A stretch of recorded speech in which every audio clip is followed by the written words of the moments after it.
You know that feeling when you check your to-do list at 5 p.m. and realize you haven't actually moved the needle on a single important goal? You've been grinding for 8 hours, answering emails, moving sticky notes, and attending meetings, yet your dream project is exactly where it was this morning. You aren't lazy. You're just suffering from the productivity trap. After reading over 50 books on efficiency and human performance, I realized something terrifying. Most of what we call productive work is just elaborate procrastination. It's busy work disguised as progress. Today, I'm stripping away the fluff and showing you the few levers that actually change your life, because doing more is the worst advice you could possibly follow. You don't need more time. You need a brutal filter for your reality. Most people treat life like an endless race, but they're running in the wrong direction. We fall for the how trap. Every time a new challenge hits your desk, your brain screams, "How do I do this?" You start Googling, reading tutorials, and stressing over the logistics. This is the fastest way to kill your potential. The smartest people on earth don't ask, how? They ask who. When you shift your identity from the person who does all the tasks to the person who orchestrates the outcomes, your ceiling vanishes. You stop being a laborer and start being an architect. If you find yourself procrastinating on a project, stop blaming your discipline. Procrastination isn't a character flaw, it's a data point. It's your brain telling you that either you don't belong in that role or the task is below your actual value. If you're stuck, you aren't failing. You're just trying to solve a problem that someone else was born to master. We've been lied to about annual goals. Setting a goal for January 1st and hoping for a result by December 31st is a recipe for mediocrity. Parkinson's law tells us that work expands to fill the time we give it. If you give yourself a year, you'll take a year. If you give yourself 12 weeks, you'll produce more in 90 days than most people do in 2 years. This is the power of manufactured urgency. When you condense your year into a quarter, the someday mentality dies. You can't afford to wait for inspiration when the deadline is next Friday. Each week becomes a vital measurement of success. If you fall behind, you aren't waiting for next year. You're failing now, correcting now, and winning by next month.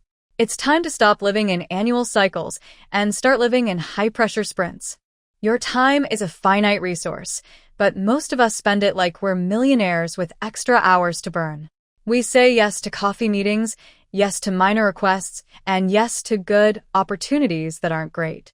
Here is a simple rule. If your immediate internal reaction isn't a hell yes, then it's a hell no. The middle ground is the graveyard of your potential. Every time you say yes to something lukewarm, you are actively saying no to your actual goals.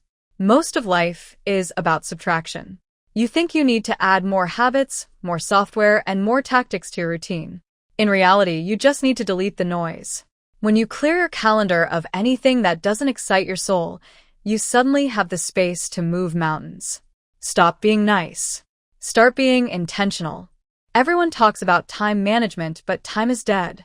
You can spend 10 hours in a chair, but if your energy is flat, you'll accomplish less than someone who works for 30 minutes with laser focus. Your biology is the only variable that matters. Are you a morning shark or a night owl? When is your brain actually capable of deep work? Stop fighting your circadian rhythm. If you're most alert at 6 a.m., that's when you do your frog. Eat the frog. Tackle the most terrifying, high-stakes task of your day, the moment you wake up. Don't check your phone. Don't clear your inbox. Do the thing you're most likely to avoid. Once that monster is dead, the rest of your day is just maintenance. Your energy is a battery. Stop draining it on low-leverage nonsense before the sun even peaks. Most of your work is waste. It's a hard pill to swallow, but 80% of your results are coming from 20% of your actions. If you identify those 2 or 3 activities that move the needle, you could theoretically stop doing everything else and still end up ahead. But instead, we chase perfection. We polish the 90% that doesn't matter while neglecting the 10% that generates the profit. Stop trying to hit 100% completion before you get feedback. Aim for 80%. Release it, get the reaction, and pivot. Perfection is just a mask for fear. By getting your work in front of people sooner, you bypass the cycle of perfectionist paralysis. You don't need a perfect plan. You need a prototype that works. Why do the most successful people wear the same kind of clothes every day? Because your brain has a limited budget of willpower. Every decision, from what you eat for breakfast to which email you reply to, burns through that budget. By the time you need to make a big decision, the one that actually matters, your brain is already exhausted. This is where the Ulysses Pact comes in. It's the strategy of binding your future self to a decision so you don't have to choose later. Delete the apps that distract you.